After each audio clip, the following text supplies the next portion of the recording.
কিন্তু স্বাধীনতা থেকে। কিন্তু ব্যারিস্টার জি ইমাম, আমরা যখন জি বার কাউন্সিলের থেকে আপনারা সনদ নেন, তখন আপনারা তো আসলে এইটারও জি সনদ নেন, আপনারা তো আসলে যারা আইনজীবী আছেন তারা তো আসলে বিচারের extended hand, law officer of the court.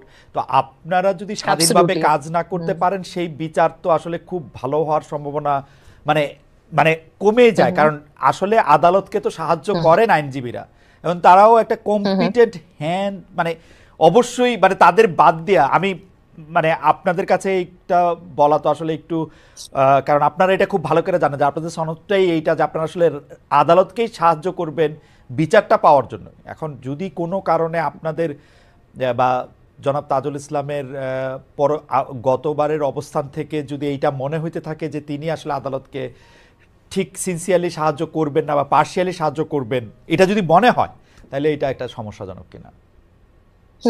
Absolutely, আপনি সঠিক কথা বলেছেন যে প্রথমে আমরা আইনজীবী হিসেবে আমরা officers of the court, so আমাদের দায়িত্ব হচ্ছে প্রাইমারিলি কোর্টের কাছে, এবং আমাদের দায়িত্ব হচ্ছে কোর্টকে অ্যাসিস্ট করা আইনের ব্যাখ্যার মাধ্যমে, এবং সাথে সাথে আমাদের ক্লায়েন্টকে রিপ্রেজেন্ট করা।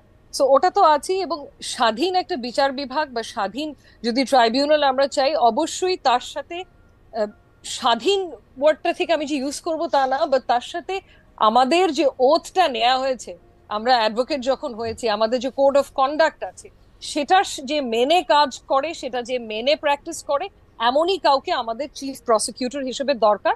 সে বিষয়ে দ্বিমত পোষণ করার কোনো স্কোপ নেই। হ্যাভিং সেড দ্যাট, আমি যেটা বলছি যে উনি যথেষ্ট competent for this position, number one. Number two, ওনার স্বাধীনতা নিয়ে প্রশ্ন তোলার মতো এখন পর্যন্ত, এটলিস্ট পদ পাওয়ার পর থেকে এখন পর্যন্ত আমার চোখে কিছু পড়েনি। আপাতত সামনে গিয়ে যদি পড়ে তাজুল ভাইয়ের, তাহলে তাজুল ভাইকে কাঠগড়ায় দাঁড় করাবো, সেটা অন্য জিনিস, কিন্তু আমার চোখে পড়েনি। বাট হ্যাঁ, এই অপটিক্সটা নিয়ে অনেকে প্রশ্ন করেছে যে, কিন্তু সেখানে আমি বলবো যে একটু রিয়েলিস্টিক হওয়া দরকার। ওকে, কারণ আসলে তাদের মতো করে সিদ্ধান্ত দেয়া যাবে। ব্যারিস্টার রাশমি ম্যাম, আপনার কাছে একটু শুনতে চাই। জি জি, খালেদ ভাই একটু ভেঙে গেছিল।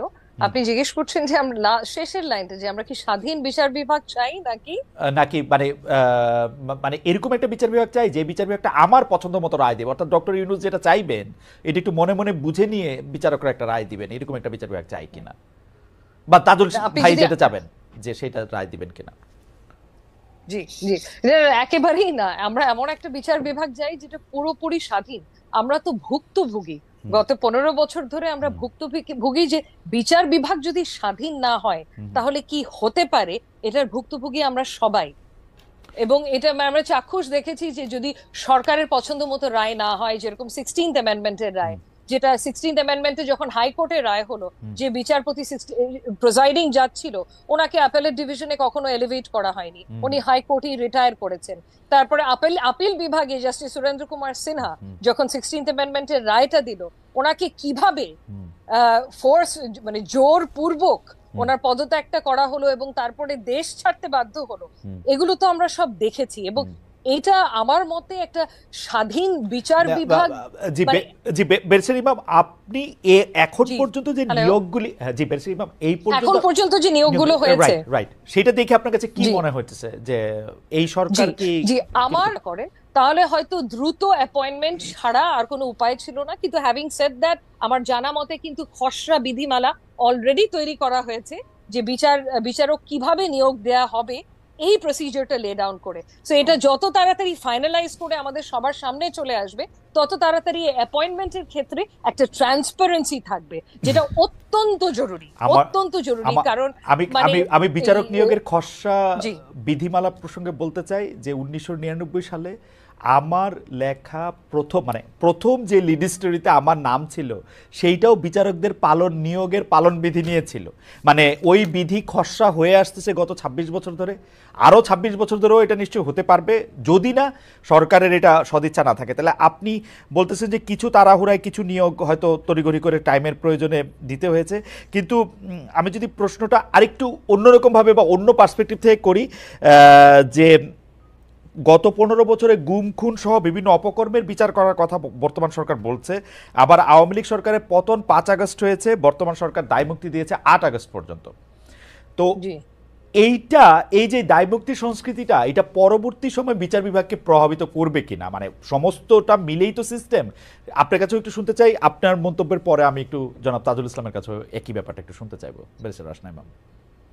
জি, খালেদ ভাই, আমি আবারও কিন্তু ভেঙে যাচ্ছে। সংশোধনীর মাধ্যমে যখন তত্ত্বাবধায়ক সরকার আনা হলো, এই ব্যাপারে কিন্তু ব্রড পলিটিক্যাল কনসেনসাস ছিল।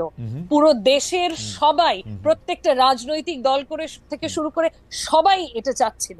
এরকম ব্রড পলিটিক্যাল কনসেনসাস এর মাধ্যমে আনা একটা জিনিস যখন বাতিল করা হলো, কিভাবে হলো? বাতিল করা হলো আওয়ামী লীগ সরকারের আমলে। প্রথমে বাতিল করলো আপিল বিভাগের রায়ের মাধ্যমে, জাস্টিস খায়রুল হক ওনার রায়ের মাধ্যমে বাতিল করে দিল তড়িঘড়ি করে, এবং পূর্ণাঙ্গ রায় বের হওয়ার আগেই পঞ্চদশ সংশোধনীর মাধ্যমে আবারও বাতিল করা হলো সেকেন্ড বারের মতো। এবং এইটাও মানে খুব তড়িঘড়ি করে দেয়া একটা সংশোধনী। এবং এই পঞ্চদশ সংশোধনী আমার মতে মানে আমাদের সংবিধানের 142 অনুচ্ছেদে তো ক্ষমতাটা দেয়া আছে সংবিধানকে। আপনার কাছে কি মানে আপনি বিডিআর মিউটিনির কথা বলছেন? বিডিআর মিউটিনি সহ আর যে বয়ান, যে ধরেন বাংলাদেশের সার্বভৌমত্ব হুমকির মুখে, আবার এটা অবশ্য তাজুল ইসলাম খুব সুন্দর করে বলছেন যে সার্বভৌমত্ব তো আসলে দেশটাকে দখল করে হবে না, নানাভাবেও এটা হইতে পারে। আপনার টেকটাও একটু শুনি। জি জি, মানে এইটুকু বক্তব্যের সাথে তো আমি একমত যে দেশটাকে দখল করা is not the only way. এছাড়া অন্যান্য বিভিন্ন ভাবে করা যায়। একটা দেশকে যদি আপনি ট্রেড এন্ড কমার্সের দিক থেকে ক্রিপল করে ফেলেন, তাহলেও কিন্তু এটা আমাদের সার্বভৌমত্বকে অ্যাটাক করা হবে।